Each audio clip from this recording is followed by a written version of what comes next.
Muy bien. ¿Hay dudas de algo o del semanal o de algo así? ¿Cómo van?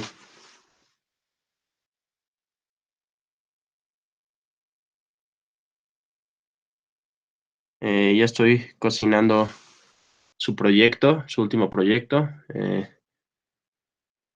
Me falta que le eche un ojo también mano y terminar de arreglar unos detalles, pero ya esténse listos. Probablemente la última semana, la última o ya para la siguiente semana ya lo tengan para que lo vayan atacando. Tomos ahí cualquier duda, me pueden enviar. Entonces no hay dudas hasta ahorita.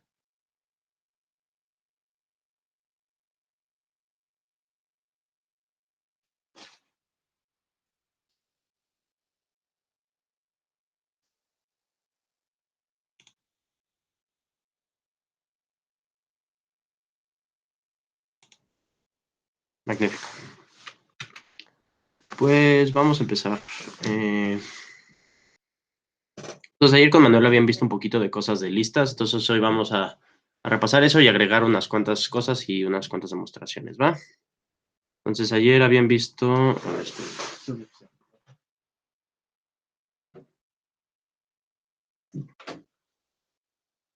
ayer habían visto la noción de lo que era un par eh, y con el par pues definieron las clásicas funciones de first y second y de ahí hicieron unas cuantas cositas, ¿no? Vieron que first preserva cosas, creo que definieron la función swap pair y vieron que estas cosas se comportan exactamente como esperamos, ¿no? Entonces vamos a hacer unos otros pares de ejercicios que están muy sencillos. Entonces, second first is swap. Entonces, básicamente la idea es que si sacamos el second si hacemos la pareja con el second y con el first, es exactamente lo mismo que la función swap, ¿no? Que esa sería la forma de probar que la función swap es correcta, ¿no? Bueno, esta sería la forma de probar que la función es correcta, ¿no? Que se comporta, ¿no? Entonces, ¿cómo atacarían esto? ¿Qué es lo que harían? ¿Cómo empezarían la demostración? Si quieren ahí en el chat, pongan un poco los comandos, ¿no? ¿Qué es lo que ustedes pondrían?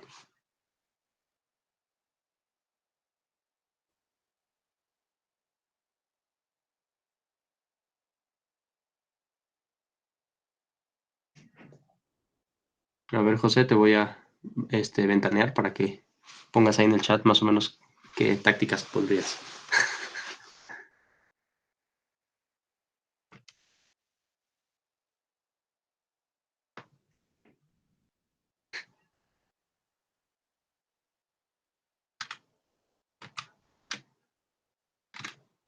A ver, yo te ayudo con la primera. La primera va a ser un intros. El intro siempre nos avienta todo esto, nos pone en nuestro contexto todas las funciones. Luego, ¿qué podríamos hacer? Hay un reflexivity, a ver qué pasa. Pongo un reflexivity, va a verificar que como estamos, es una igualdad, tiene sentido utilizar reflexivity, ¿no? Pero esto va a intentar comparar esta expresión con esta expresión. Normalmente el reflexivity trata de computar cosas, ¿no? Pero ¿por qué no va a servir aquí? No va a servir porque no va a poder computar estos objetos y no los va a poder convertir en algo de acá, ¿no?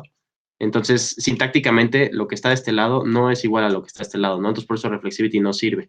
Entonces, ¿cómo solventaríamos eso, no? Como que reflexivity eventualmente vamos a tener que llegar a él, pero hay que hacer algo en medio. ¿Qué se nos ocurre hacer?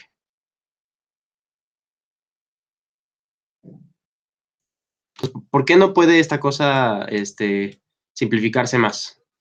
¿Por qué el second P no se puede simplificar más?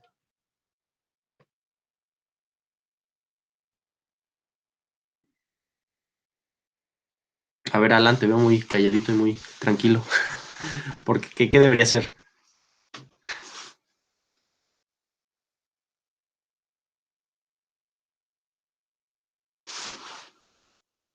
¿Cómo hago para que esto se pueda simplificar? Para que esto pueda evaluarse. Porque esto no se está pudiendo evaluar.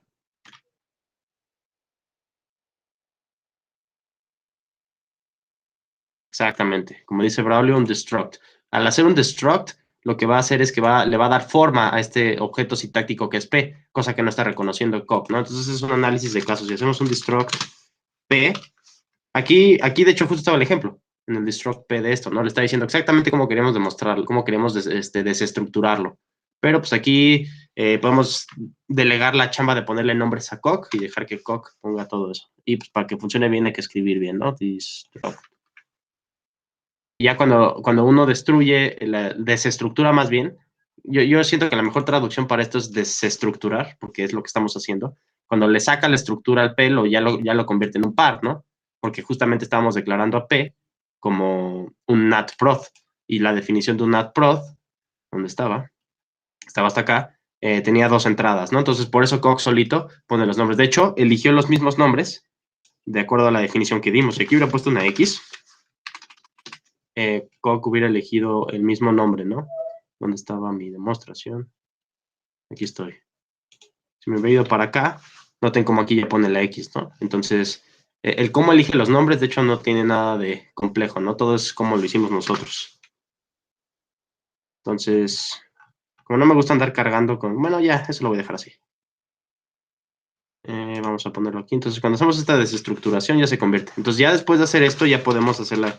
Esto ya se va a poder computar, ¿no? El second de una pareja explícita ya nos va a aventar explícitamente N2 y nos va a aventar explícitamente N1, porque ya puede computar esto, ¿no? Entonces, ese efecto lo vamos a poder ver con un simplify. Si simplificamos, justamente el second nos pone aquí un N2 y el first pone un N1. Y el swap pair también va a poder computarse, ¿no? Porque el swap pair lo habíamos definido mediante una pareja dada, ¿no? Entonces necesitamos tener una pareja.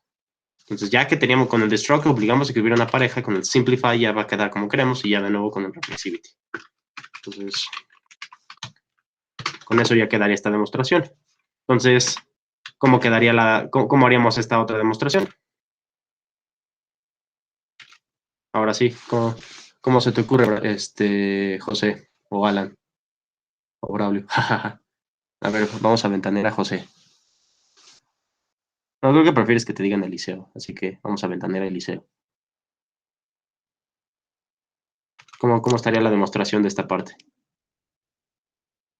First, the swap pair es el second de P. ¿Cómo hacemos esa demostración? Pues claro, empezamos por el principio, ¿no? Intros. Muy bien. Intros. Luego, con el intros pasamos todas nuestras cosas que estaban cuantificadas, en particular P, las pasamos al contexto, ¿no? Luego aquí podremos ver que pasa un efecto semejante, ¿no? Si hacemos un simplify o hacemos un reflexivity. Simplify. No va a hacer nada porque no puede computar esto. Entonces, ¿cómo solventamos cuando no puede computar cosas? De nuevo, un destruct. Muy bien. Destruct P. Cuando hacemos un destruct, le da la forma, desestructura P en cachitos y le da forma, ¿no? Como estos son naturales, de hecho, ¿qué hubiera pasado si hacemos un destruct N1, por ejemplo? Como esto es un natural, los naturales tienen dos posibles formas, ¿no? Aquí como un pair tiene solamente una posible forma, al hacer destruct, solo nos da un caso, ¿no? Nos mantiene una sola meta, pero con los naturales tenemos dos posibilidades, ¿no? Que sea 0 o que sea el sucesor de alguien. Entonces, cuando desestructuramos un valor, se convierten en dos metas, una para cada caso, que es cuando es 0, cuando es el sucesor de alguien. En este caso en particular, no nos sirve de nada desestructurar un natural, entonces lo dejamos así, y aquí ya podemos hacer el clásico simplify, el clásico reflexivity. Entonces está bastante sencillo, ¿no? Ya tenemos estas de aquí. Entonces, ¿hay dudas?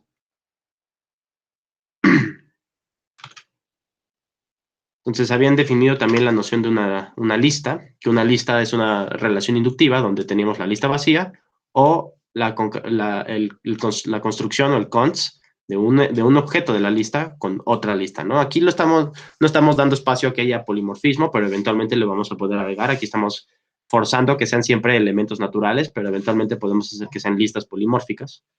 Pero para efectos de entender bien qué está pasando, lo hacemos con puros nats, ¿no? Y le llamamos natlist. Entonces, obviamente estar escribiendo esto es horrible, así que proponían la notación usual, la otra notación usual y la representación usual de una lista para no tener que estar haciendo cosas. Entonces ya con esto teníamos, esto ya lo vieron ayer un poquito. Y pues definieron las funciones repeat, que es generar una lista con exactamente un mismo elemento tantas veces como se le diga. y la clásica función de longitud y la concatenación, ¿no? O el append. Y pues también le pusieron, como esta es una función muy común, vale la pena bautizarla, que la bautizamos de la forma usual, y pues hicieron todas estas pruebas, ¿no? Que es bastante sencillo, ¿no? También definieron la función de cabeza y la función de cola, ¿no? Igual, las funciones de cabeza y cola se comportan exactamente como esperamos, ¿no? Entonces, ¿hasta ahí hay dudas?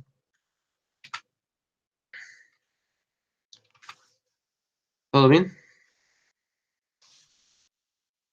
Magnífico. Entonces, también vieron,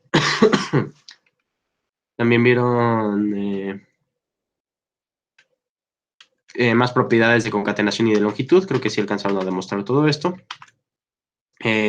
Y pues varias de las pruebas a veces requieren meternos a la estructura de la lista, ¿no? Entonces vimos que podemos hacer inducción.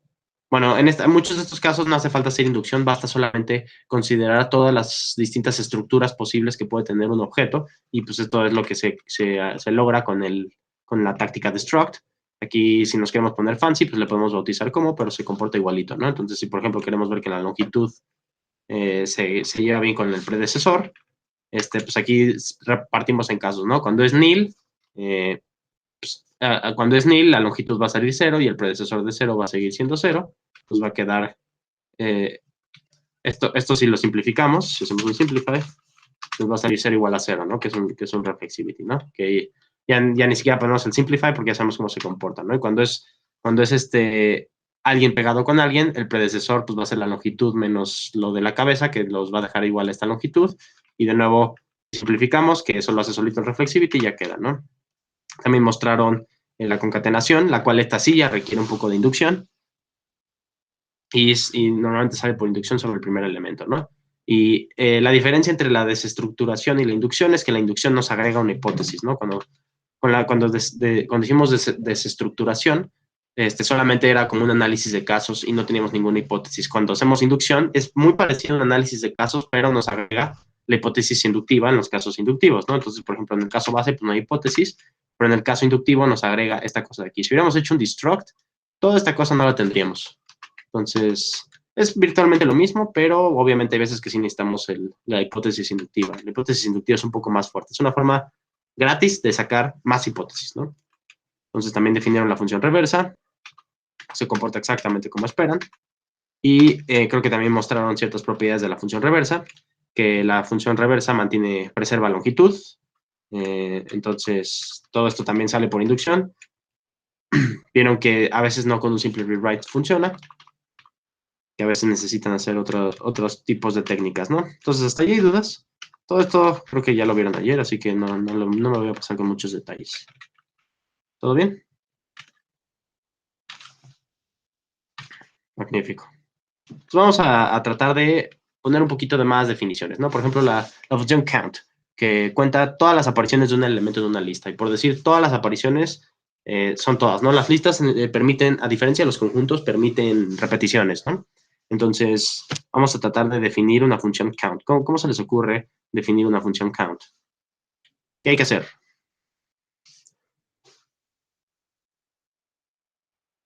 La función count, por ejemplo, aquí ya nos dice los tests cómo se debe comportar en ciertos casos, ¿no? Por ejemplo, aquí debe salir 3 pues, porque aparece 3 veces, ¿no? El 1 aparece aquí y aparece acá, ¿no? Entonces, pues estas funciones son bastante sencillas y casi siempre es meternos a las entrañas de lo que es una lista, ¿no? La tenemos que hacer de forma recursiva, ¿no? Porque las listas pueden crecer muy rápido, ¿no? Entonces, ¿cuál es la forma usual de definir cosas recursivas? Pues con un fixed point, ¿no? Es como definimos funciones recursivas. Entonces, ¿qué debo de escribir aquí? ¿Qué se les ocurre? Un case of. Exacto. La lista vacía debe de regresar 0, en efecto, sí. Y case of, ¿no? ¿Cuál es la forma más natural de hacer un case of en Coq? ¿Cómo hacemos ese análisis de casos? ¿Cuál es la cláusula para hacer esos análisis de casos? El pattern matching lo hacemos siempre con la cláusula match, ¿no? Entonces, ¿sobre quién vamos a hacer análisis de casos? Vamos a hacer sobre análisis de casos de S, ¿no? Entonces, vamos a hacer match S with. Entonces, aquí tenemos un caso, ¿no? Cuando tenemos la lista vacía, que lo podemos escribir así o podemos escribirlo como nil. ¿Por qué lo podemos escribir así o como nil? Porque tenemos guardada la notación de que dos corchetes es nil, ¿no? ¿Dónde estaba esa notación? Aquí estaba, ¿no? Esto es básicamente lo mismo. Entonces, el parser de Coq va a encargarse de ya sea, podemos mezclarlo de medio pochamente entre usar esta, usar la otra y va a ser exactamente lo mismo. Así que yo soy de la idea de que la notación debe estar hecha para simplificarnos la vida y para que hacernos acordar más fácil, entonces ponemos esto de aquí, ¿no? Entonces, no importa qué elemento busquemos, si estamos en la lista vacía, esto nos debe de devolver 0, ¿no? ¿Y qué tal que estamos en un caso donde es un head pegado con un tail? Entonces, ¿qué debería pasar?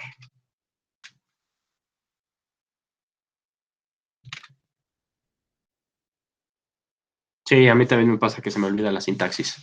Siempre se olvidan las malditas sintaxis de todo. Para eso está Google. Ok, lo podemos poner como un if. Y aquí podemos poner un booleano, ¿no? Entonces, una forma de poner un booleano es si b es igual a h, then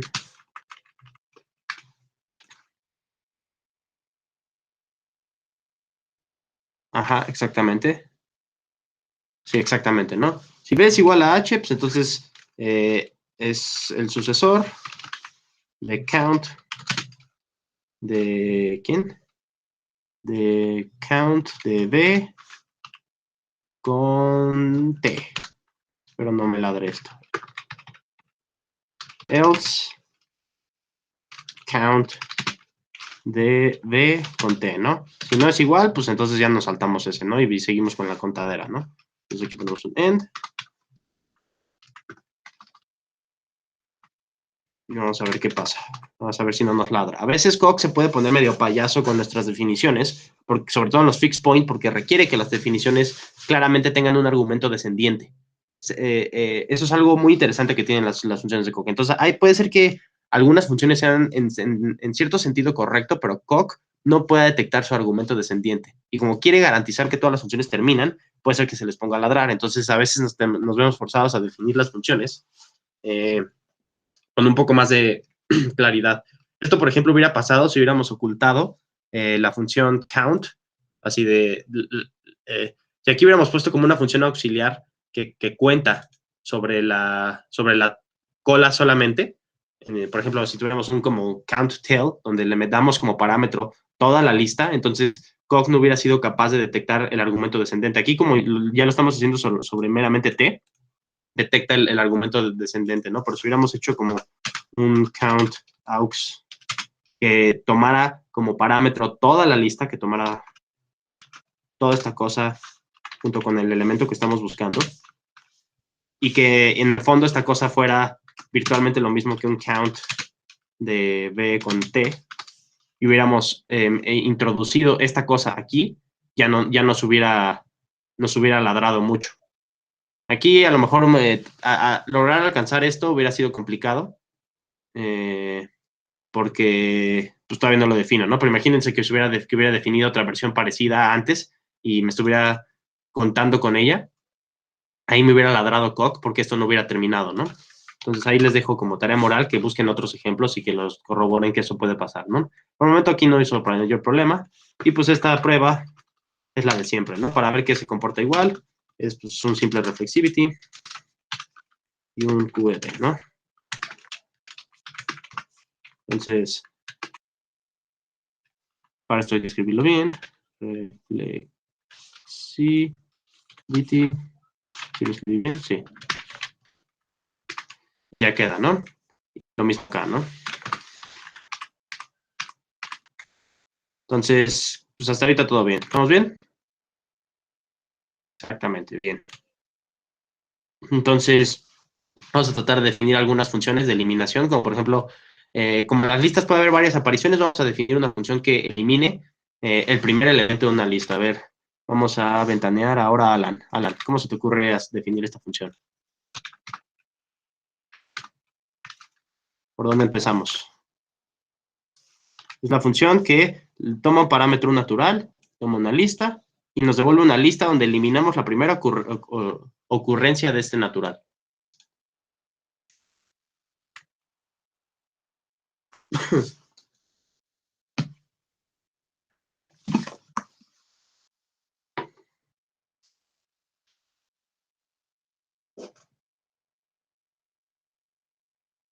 Ay, esperen. Sigue Alan aquí conectado, ya no lo veo. Oh, no, creo que se fue. Demonios. Ni modo, next man. Va la ventaneada de Eliseo. Esperemos recupere el internet pronto. Eso le pasa porque tu compa se le fue el internet. Vas. Rífese la definición del remove one. No está tan compleja. Es muy parecida a la anterior. La anterior la tenemos aquí.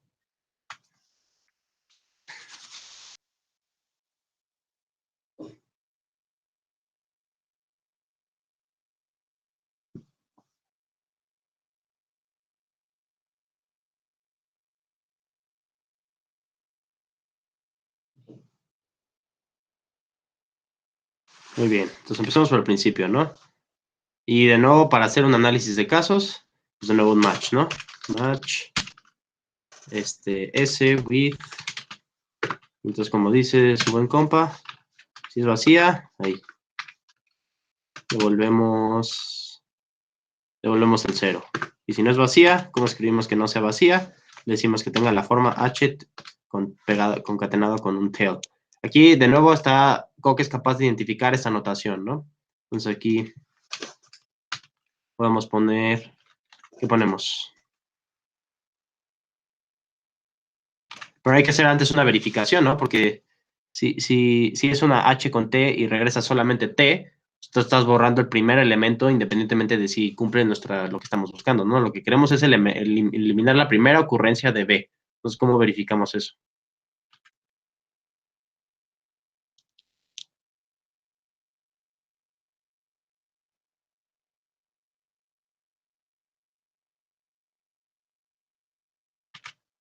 Aquí podemos utilizar también la estructura del if, ¿no?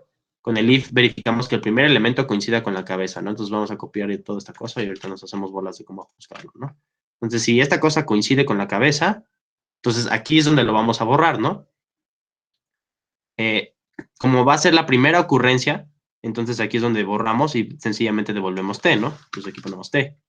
Y en caso de que no sea la primera ocurrencia, de que no coincida, entonces proseguimos, quiere decir que la cabeza no fue, y entonces pegamos la cabeza al resto de la cola, ¿no? Y en el resto de la cola ahí es donde vamos a estar haciendo la búsqueda recursiva, ¿no? Entonces hacemos un remove one,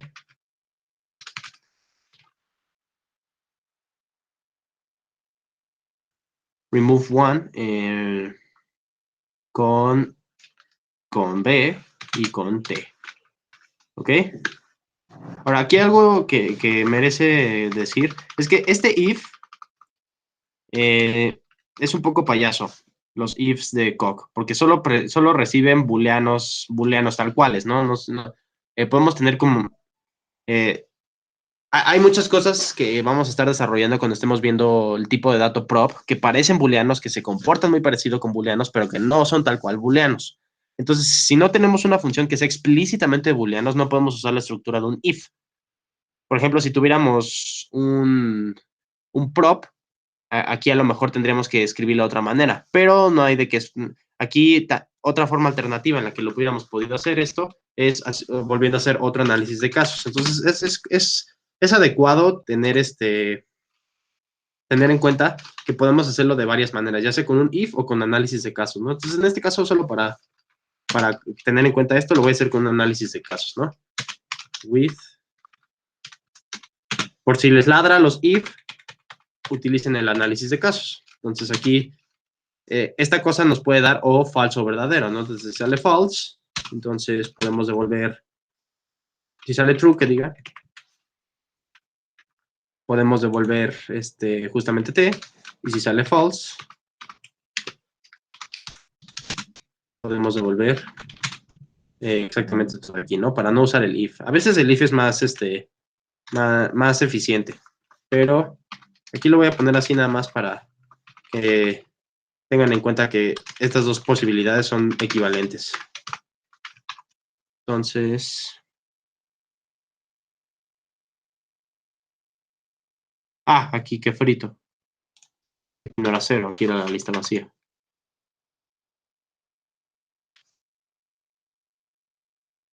Aquí que por qué no me está dejando. The expression b of type not cannot be. ¿Cómo va el orden? Pido un natural y después un not list. ¿Por qué no me está dejando? Lo voy a poner entre paréntesis. Oh, no.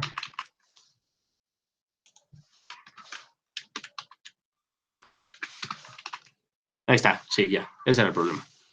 Que los paréntesis no estaban adecuados. Entonces ya funcionó. ¿No hay dudas? Ok, entonces de nuevo, las pruebas de esto pues, van a ser las de siempre, porque los tests solo pues, es computar las cosas, entonces con un reflexivity ya quedan. Reflexivity.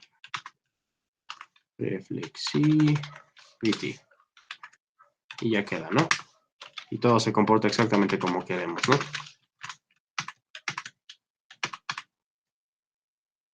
Entonces, si computamos esto de aquí, pues debe de devolvernos la lista 2, 1, 4, 1, 4. Y es exactamente lo que hace. 2, 1, 4, 1, 4. Y tenemos más pruebas. Que se comportan, todo se comporta bien. Y justo aquí ya tenía la versión que les había mostrado, ¿no? Entonces, no hay dudas hasta ahora. A ver, Braulio, ¿cómo se te ocurre hacer la de remove all? Que tenemos que remover todo. Muy parecida, no creo que haya mayor problema. Para que sea la vida más fácil, voy a pasar esto de aquí. Y ¿cómo modificaríamos esto de aquí? Para que se comporte como queremos. Para el remove all. En el remove all tenemos que eliminar todas las apariciones, ¿no? No debe ser muy complicado. Muchas veces lo difícil de Coq no es tanto las demostraciones, sino es plantear las cosas de manera adecuada y de definir las funciones para que todo funcione, para que todo cuadre, y plantear los teoremas. Entonces, algo que siento yo que no se le da tanto el crédito en MAT es a cuando uno enuncia teoremas, ¿no? Para mí es casi la mitad del problema cuando uno está planteando una nueva teoría o algo que resuelve algún fenómeno. La mitad del problema es plantear las definiciones y los teoremas adecuados, y la otra mitad es definirlos, es probarlos, ¿no? De hecho, incluso a veces hasta probarlos es bastante sencillo, ¿no? Entonces, bueno, a ver, aquí Braulio nos hizo el favor de definirla, y entonces hizo un match. Vamos a ver cómo lo agregamos. Entonces aquí ponemos esto aquí. Entonces, vamos a ver si Coq no nos ladra con su definición. Y nos ladró solo porque faltó aquí un guión bajo. Pero creo que ya todo funcionó bien, ¿no? Entonces, ¿qué hizo? Si es vacía, pues ya está. Si es una cabeza con una cola, entonces de nuevo verificamos esto de aquí. Si sale verdadero, pues seguimos removiendo lo que sobra. Y si sale falso, entonces lo que teníamos lo pegamos con lo que sobró, ¿no? Nada complicado. Espero no te me hayas perdido, Eliseo. Yo creo que no. Y lo difícil a veces puede ser más que nada la sintaxis, ¿no? O sea, la idea es considerablemente clara, lo feo es meterse a la nueva sintaxis de un nuevo lenguaje, ¿no? Ahí es donde nos podemos perder. Y sobre todo viendo código que uno mismo no programa, ¿no? Ahí es también un punto potencial donde alguien se puede perder, ¿no? Porque siempre es difícil ver el código de alguien más, ¿no? Entonces vamos a ver cómo se comporta. Y pues se comporta exactamente como esperamos, ¿no?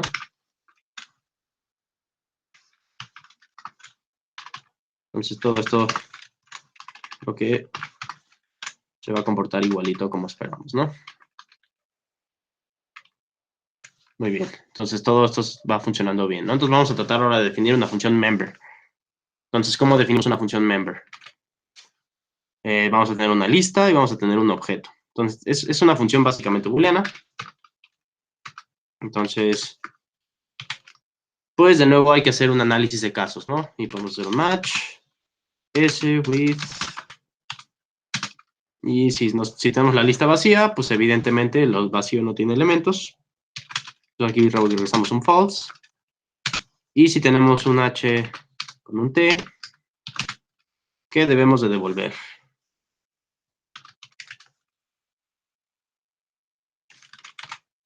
A ver, Eliseo. ¿Qué debemos de ponerle al match? Modifica ese código match para lo que le falta. Yo mientras voy llenando estos con las pruebas que esperamos, ¿no? Entonces aquí sería un proof. Un reflexivity. Punto.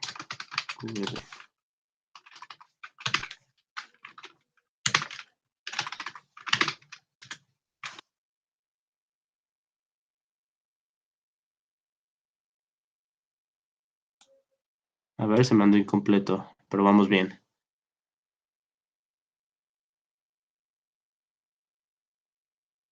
No te preocupes, hay errorcitos mínimos así de que se te pasó un espacio, se te pasó una cosa. Yo los arreglo ahorita.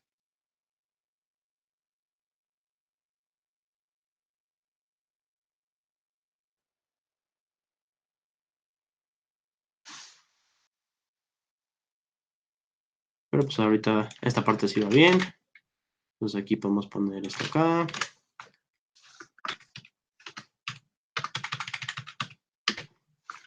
Entonces aquí debemos de tener dos. Exacto, va el primer caso.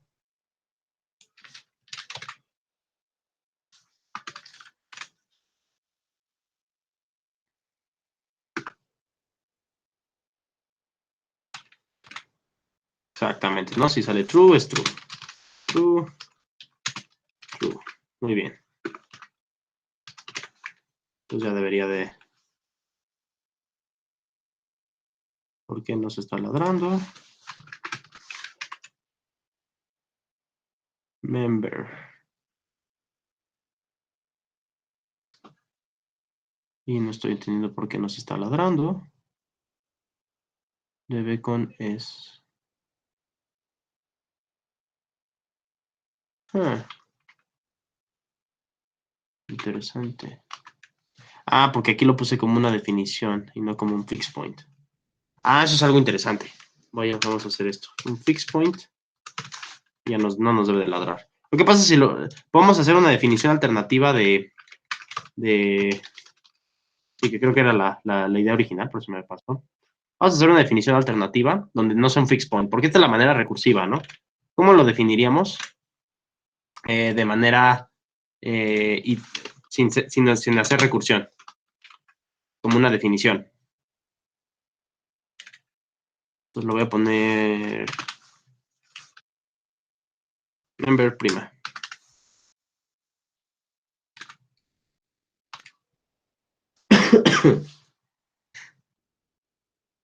Entonces aquí lo que podemos utilizar para la función member es utilizar la función de cuenta, ¿no? Que ya la habíamos definido antes. Entonces, la función de cuenta nos cuenta cuántos objetos hay de un elemento. Entonces, podemos utilizarla como versión auxiliar, ¿no? Entonces, podemos definir necb de count con b y s y 0, ¿no? necb de ecb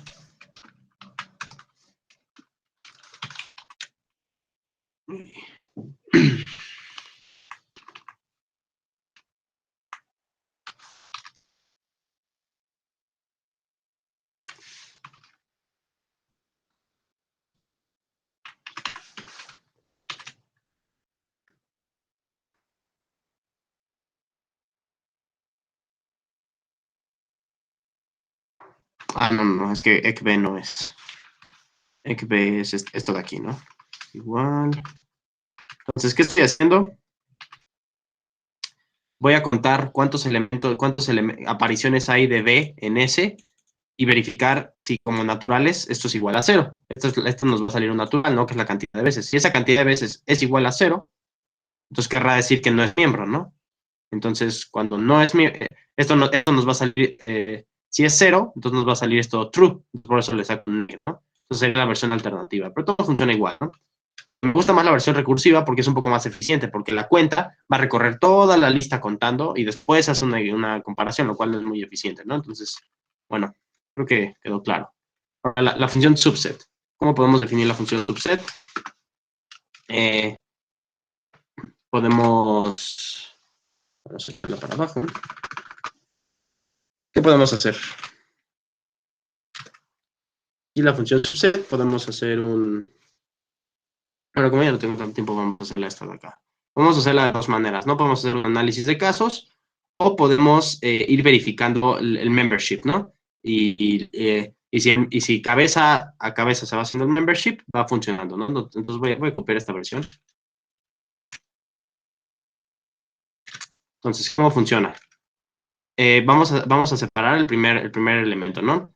La primera lista. Si es vacía, pues ya sabe lo que es true, ¿no? El vacío es subconjunto de lo que sea. Y si es alguien pegado con una cola, verificamos que la cabeza sea miembro del segundo elemento. Si sale verdadero, entonces hacemos un subset de lo que sobra con lo que sobra de la lista. Nótese que aquí puse un remove one. ¿Por qué? Porque nos interesa que las ocurrencias sean contando las repeticiones, ¿no? Entonces, dado que aquí ya hubo una aparición de H, junto con esto de acá, la tenemos que quitar, ¿no? Y le estamos justamente quitando la primera aparición de H. Entonces, ¿qué es lo que queremos más o menos? Queremos que, por ejemplo, este de aquí, a pesar de que 1 y 2, todos los elementos están en esta lista, no va a ser falso porque 2 no aparece 2 veces, ¿no? Entonces no podemos sacar una copia de esta lista de esta otra lista de acá, ¿no? Entonces por eso queremos que salga falso. Y por eso es que aquí le removemos 1, ¿no? Entonces hasta ahí hay dudas, creo que está bastante claro. Entonces, hay otra versión alternativa, que está haciendo el análisis de casos, eso lo voy a dejar aquí abajito. Entonces, de nuevo, las pruebas son exactamente como hemos hecho todas las pruebas. No hemos hecho nada del otro mundo. Entonces, las pruebas deben funcionar igualito y en efecto funcionan igualito. Entonces, ¿hay dudas?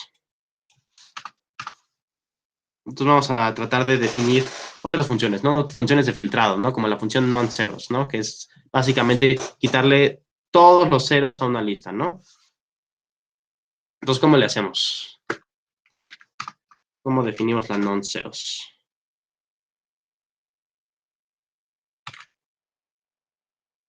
A ver, Eliseo, te voy a volver a ventanear.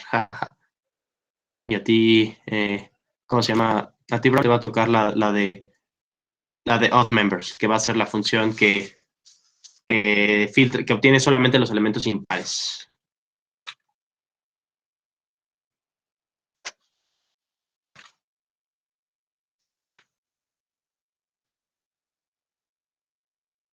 Cualesquiera quejas de que te deje muchas cosas, Eliseo, quéjate con Alan.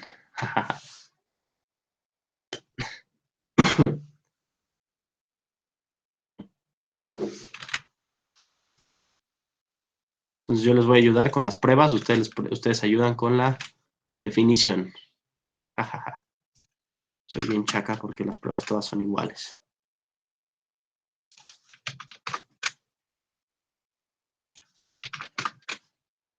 Entonces, la que tiene que ser non-ceros es dar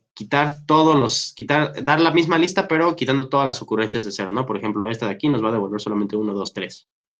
Y la de odd members es quitar todos los que son impares, ¿no? Entonces, nos va a devolver todos los que son impares, más bien. Entonces, va a quitar al 0, va a quitar al 2, entonces nos va a quedar solamente 1, 3, ¿no? Entonces, ¿cómo las definen?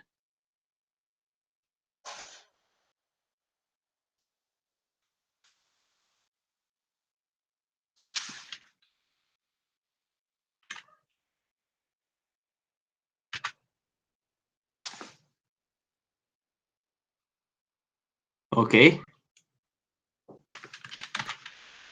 Entonces, aquí Braulio propone... ¿Dónde está? Aquí está. Propone esta de acá. No me fascina esta de módulo porque esto probablemente me exija algún biblioteca que seguro no he importado y no me acuerdo cuál es. pero vamos a ver si viene ya la biblioteca de NAT, que fue la que incorporé. Y no viene. Entonces, aquí lo que podemos hacer es justamente utilizar la que sí viene es la de NatAuth, que aquí ponemos un print NatAuth, justamente nos devuelve una función que devuelve un booleano que seguramente que es la negación de NatEven. ¿Y cuál es NatEven?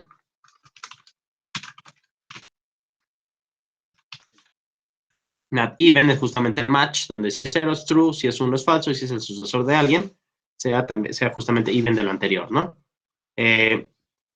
Aquí hay dos versiones. Está la versión como prop, como una proposición inductiva, y está la versión booleana.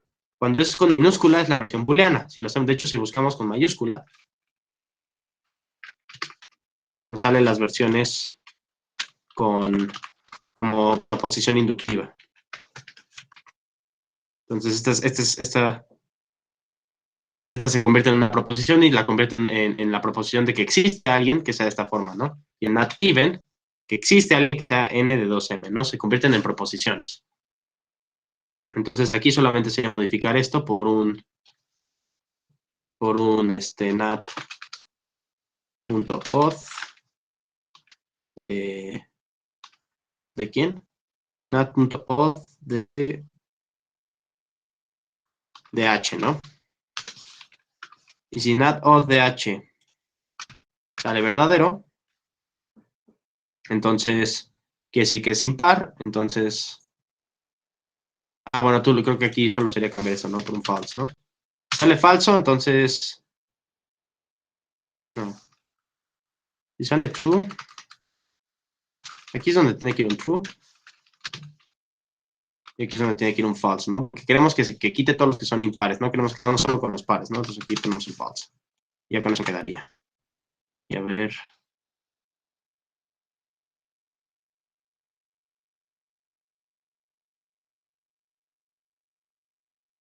A ver, vamos a ver qué dice Eliseo. ¿Dónde está? Xpoint. Non-zeros. Vamos a ver. ¿Por qué me está ladrando? With. Porque aquí no. Y porque aquí match S no debería ser L, ¿no? Ya con eso. Y funciona todo bien, ¿no? Match. Aquí debería ser de nuevo una L. Aquí falta un then.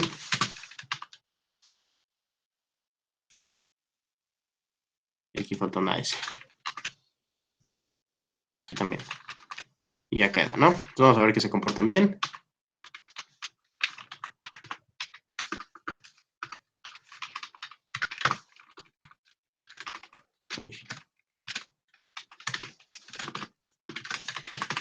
Todo bien. Y pues el count debe ser muy sencillo. El count solamente va a ser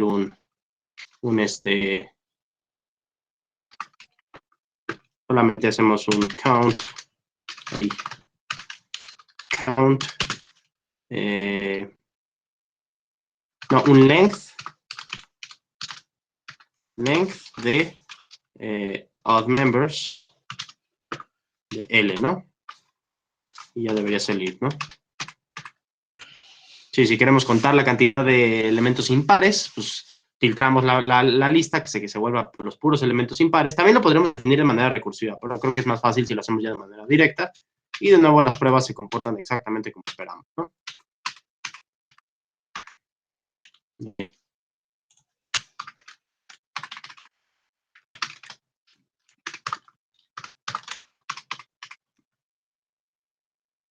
Pues ya tendríamos algunas pruebitas, algunos teoremitas, ¿no? Entonces vamos a tratar de demostrar esto, ¿no? Que la función non-zeros abre a concatenación. ¿Cómo se les ocurre empezar? Muy bien en sus definiciones.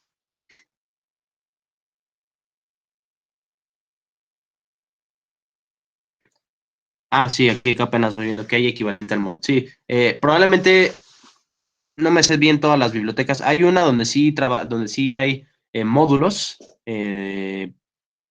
pero no, esa no la importé ahorita, no es la usual que viene con la parte de naturales, pero sí hay una de módulos y probablemente con esos ajustes correspondientes ya sale. De todos modos, con el NAT ya queda chido. Entonces, exacto, por inducción, ¿no? Entonces vamos a hacer esto por inducción. Vamos a demostrar este problemita. Entonces hacemos un intros. Y pues aquí hay dos listas sobre las cuales hacer inducción, ¿no? ¿Por qué hacer ese intro tan feo? De 5 y L6.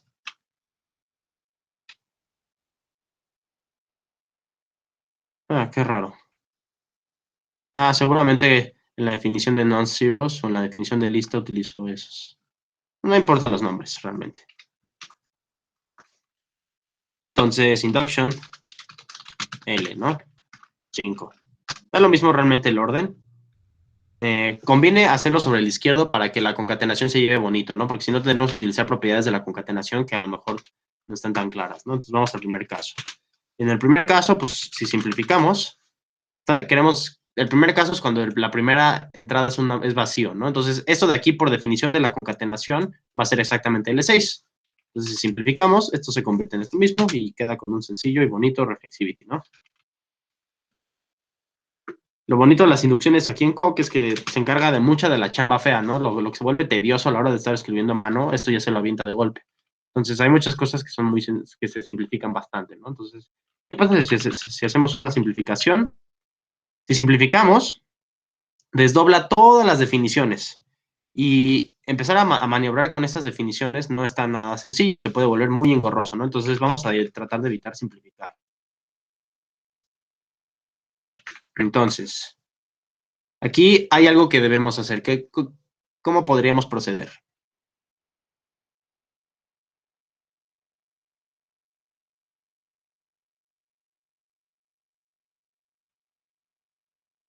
Aquí va a depender fuertemente de si esta n es o no es un cero, ¿no? Porque aquí nuestra hipótesis inductiva trabaja con L5 y con L6, ¿no? Pero no sabemos nada con respecto a n. Por eso cuando ponemos simplificar, nos lo convierte en un if, ¿no? Porque de acuerdo a que estaba definido así, como no sabe qué va a ser n, pues solamente nos dice, dependiendo del caso de n, ¿no? Entonces, ¿qué deberíamos de hacer? Destruir L2.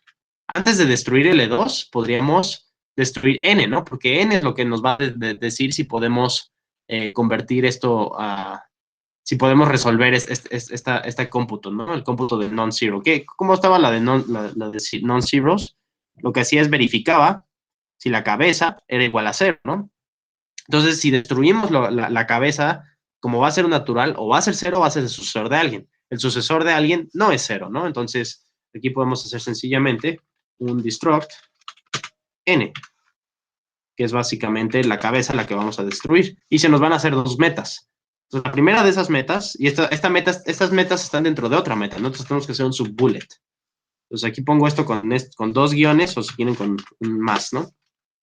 Destruct n. Entonces aquí, ¿qué pasa si ahora simplifico?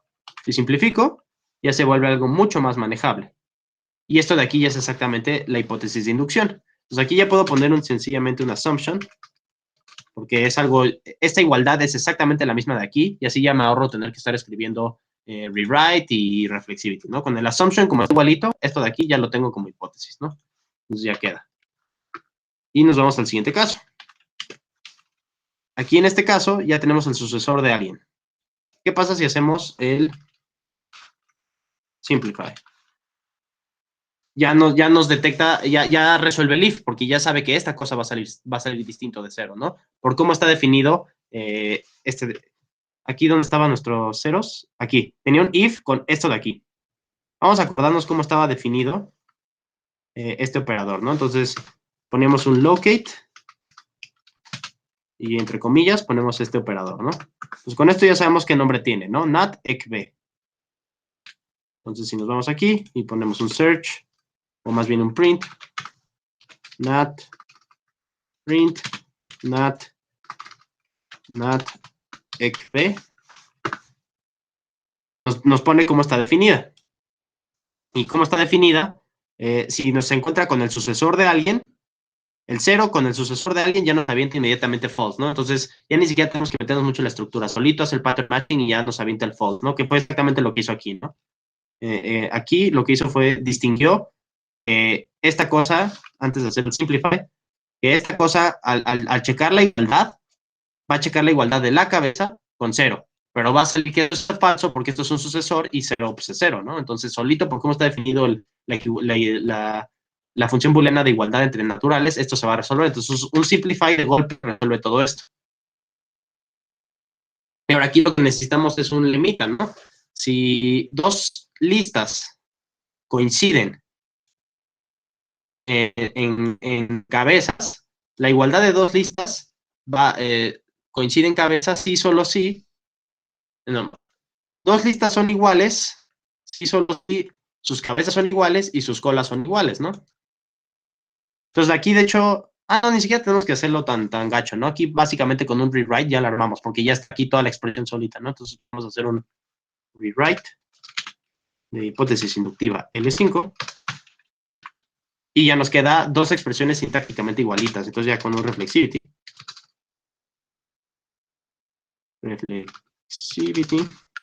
ya queda. Entonces quedó la demostración. Vamos a otra. La de Odd Members App. ¿Cómo se nos ocurre empezar esa? A ver, Eliseo, ¿cómo atacarías este problema? Así, un esquema.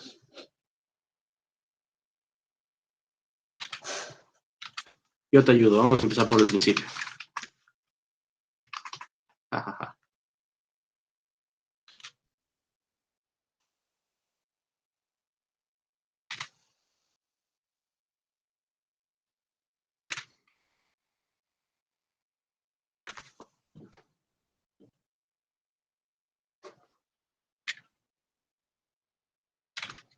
Entonces, de nuevo aquí, la que funciona siempre, ¿no? Hacer inducción sobre algún elemento, ¿no? Entonces, un induction de 1. Entonces, tenemos dos casos. El primer caso, muy sencillo. Simplify.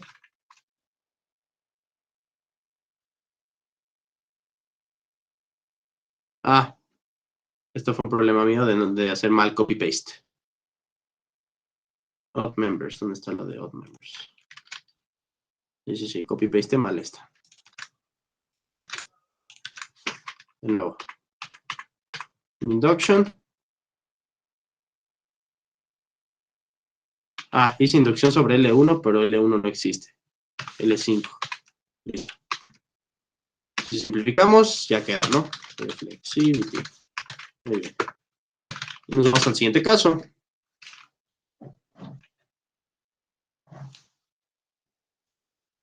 Entonces, ¿qué podemos hacer aquí?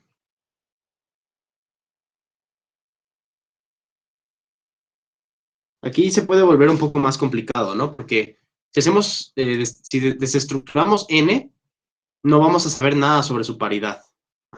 Aquí vamos a tener que hacer una inducción, probablemente una doble inducción sobre N, porque vamos por cómo está definida la función de paridad. Como las funciones de paridad están definidas mediante 0 es par, 1 es impar y sucesor de sucesor es par, sí, solo sí, ese alguien de quien son sucesor de sucesor es par, ¿no? Entonces, ahí vamos a tener que hacer una desestructuración medio laboriosa que va a necesitar hacer una inducción. Entonces, esa creo que por fines de tiempo no, me la voy a saltar, pero cuando le suba el script se las voy a poner hecha. Entonces, aquí habían visto creo que otras funciones de enésimo, que no creo que tengan muchas dudas, y la noción de un diccionario, ¿no? Que también vieron. Entonces, bueno, creo que esta es la última que falta. Entonces, en el último minuto, ¿cómo atacarían este problema? Y ya, lo dejamos.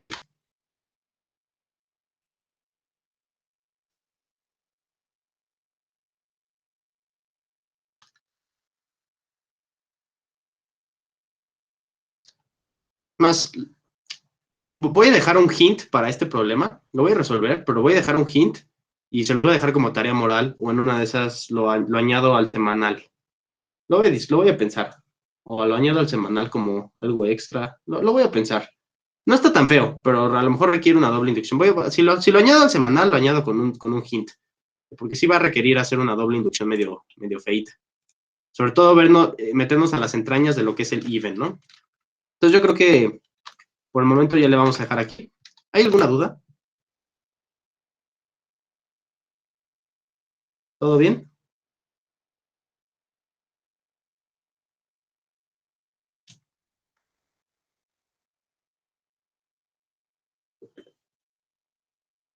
Sí, me acordaba que este estaba medio feo, pero sí. No me acordaba que sí tomaba más tiempo. Pero no está tan feo también. ¿Cuál es la diferencia entre rewrite y apply? El rewrite sirve para sustituir cosas cuando tenemos igualdades. Y el apply es cuando queremos, funciona cuando tenemos cosas de la forma de una implicación. Entonces, si tuviéramos una cosa de una implicación, por ejemplo, tenemos A implica B. A implica B. Y lo tenemos en nuestro contexto llamado esto de aquí, ¿no? Este es nuestro contexto. Contexto. ¿Ah? Y nuestra meta que queremos demostrar B. Entonces, si aplicamos apply H, esto nos va a llevar a que para mostrar, si estamos por mostrar B y sabemos que A implica B y hacemos un apply H,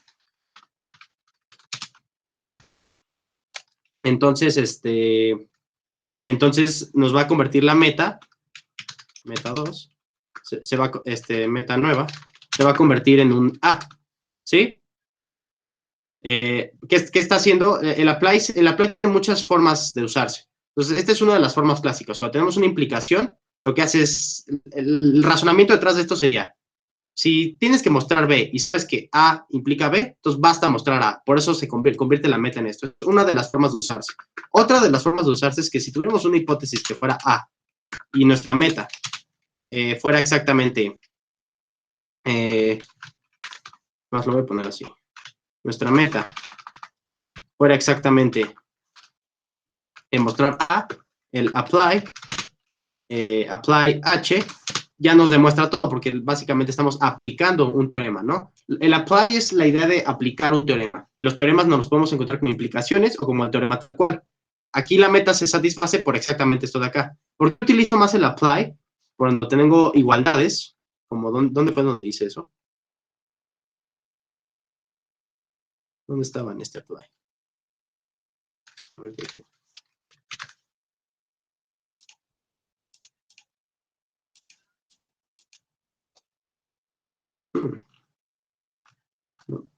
Lo había usado más, yo me acuerdo.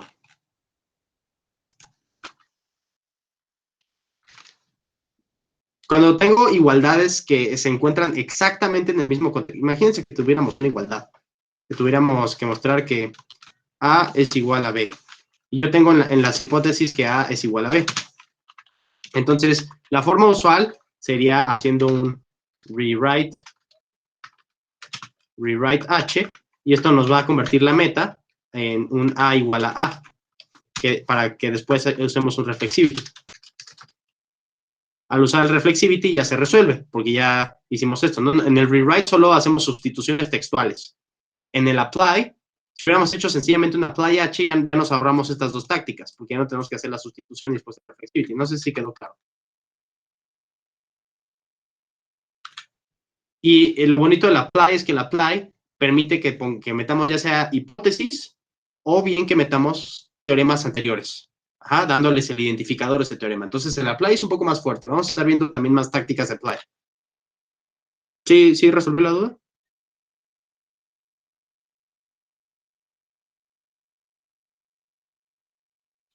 Va.